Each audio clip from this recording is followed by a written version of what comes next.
আড্ডা শেষে নীল বলল, তাহলে তাই কথাই রইলো, এবার উঠি রে। প্রতিদিন নীল মেঘাকে বাড়িতে পৌঁছে দেয়। আজও ব্যতিক্রম হলো না। নীল বলল, চল মেঘা, তোকে বাড়িতে ছেড়ে দিয়ে আসি। মেঘা বলল, হ্যাঁ চল। সবাই সবাইকে হাত নেড়ে যে যার মতো বাড়ি থেকে রওনা হলো। সেদিনের মতো আড্ডা ওখানেই স্থগিত থাকলো। রাস্তায় যেতে যেতে নীল মেঘার হাতটা ধরে বলল, তুই খুশি তো? মেঘা বলল, ভীষণ খুশি। তোর সাথে পাহাড় বেড়াতে যাব কতদিনের ইচ্ছে ছিল আমার, ফাইনালি সেটা পূরণ হচ্ছে। আই অ্যাম সো হ্যাপি নীল। নীল বলল, পারতে মানবে তোর? মেঘা বলল, সেটা বুঝি তুই জানিস না? তোর সাথে যাচ্ছে শুনলে কেউ কিছুই বলবে না, আমার থেকে তো তোকে বেশি বিশ্বাস করে। এই বলেই খিলখিলিয়ে হেসে ওঠে মেঘা। এদিকে রিজুর বাড়িতে একটু অসুবিধা হয় সব কিছু ম্যানেজ করতে।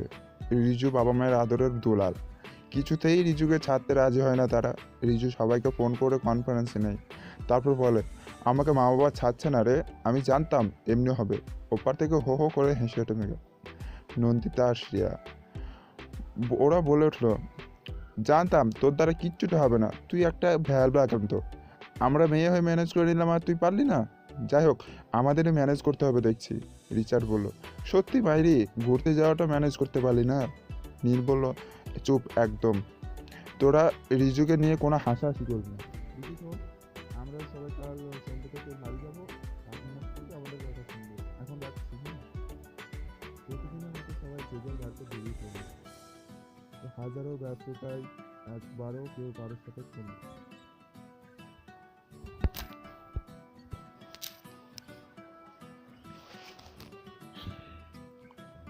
প্রতিদিনের মতো সবাই যে যার কাজে বেরিয়ে পড়ে। হাজারো ব্যস্ততায় একেবারও কেউ কারোর সাথে কথা বলতে পারে না। অপেক্ষা শুধু সন্ধ্যার। আজ আর আড্ডাটা শম্ভু কাকার চায়ের দোকানে বসবে না। আজ সাত মাথায় এক হবে রিজুর বাড়িতে। যথারীতি কথা মতো সবাই পৌঁছে যায় রিজুদের বাড়িতে। রিজুর মা প্রত্যেককে খুব স্নেহ করেন। সেই ছোটবেলা থেকে প্রত্যেককে দেখে আসছেন, কেউ যেন এতটুকু বদলায়নি। প্রত্যেকের মধ্যে প্রত্যেকের মধ্যে ছেলে মানুষই এখনো বিদ্যমান। প্রীতম এবং প্রত্যেকে একে একে প্রণাম করে বলল, কাকিমা ভালো আছেন? রিজুমা বলেন, খুব ভালো আছি, তোমরা সবাই কেমন আছো? আমরাও ভালো আছি কাকিমা। রিজুর মা বললেন, আমি জানি তোমরা কেন এসেছো, কিন্তু সেটার অনুমতি আমি কিছুতেই দিতে পারবো না। এবার সবাই একসাথে ঝাঁপিয়ে বলে, কাকিমা অনুরোধ করছি ওকে যেতে দাও না।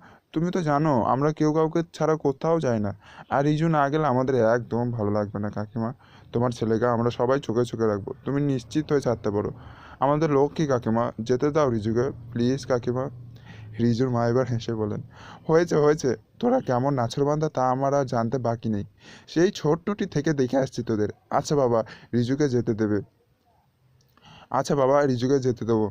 হয়েছে তোদের শান্তি। সবাই একসাথে বলে ওঠে, সত্যি?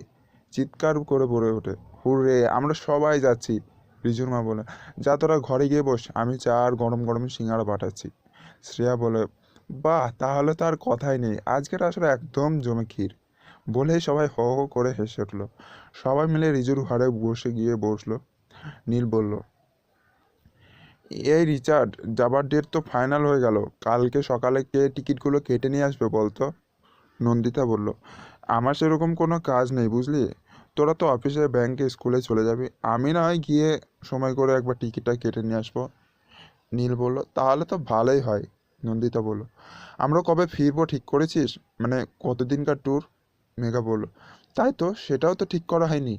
নীল রিচার্ডকে জিজ্ঞেস করলো, তুই আগেও তোদের ওই বাংলা বাড়িতে গেছিস? সব সাইন সব সাইট সিন করতে কতদিন লাগবে বলতো?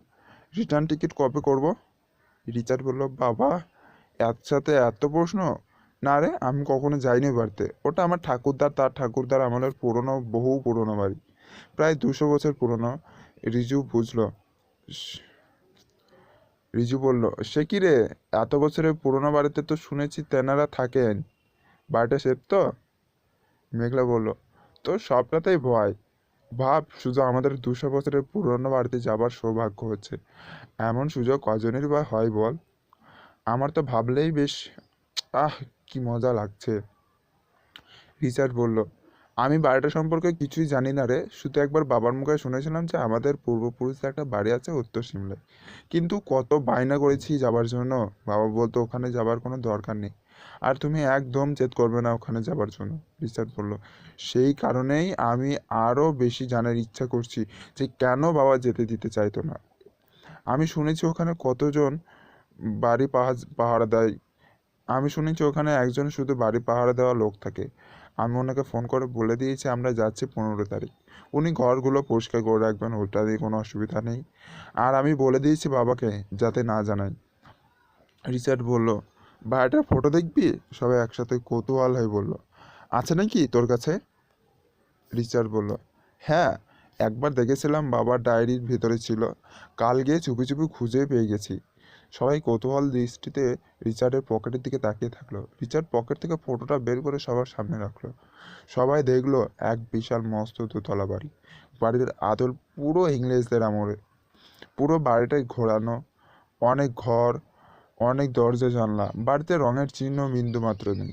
চারপাশে বড় বড় পাহাড়ি গাছ। বাড়িটার আর তার পরিবেশ কেমন যেন গা ছমছমে। সবাই দেখে বলল, বেশ ইন্টারেস্টিং তো। শুধুমাত্র রিজুর বাড়িটা ঠিক ভালো লাগলো না। রিজু বলল, আমি যাব না ওই বাড়িতে, আমার দেখেই ঠিক ভালো লাগছে না।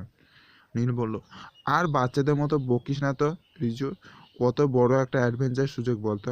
চুপচাপ আমাদের সঙ্গে যাবি, খুব মজা করবো আমরা। নন্দিতার দিকে তাকিয়ে নীল বলল, তাহলে তুই সময় গিয়ে কালকে টিকিটটা কেটে নিয়ে আয়, আর দেখবি কম্পার্টমেন্টে হয়। নন্দিতা বলল, ঠিক আছে।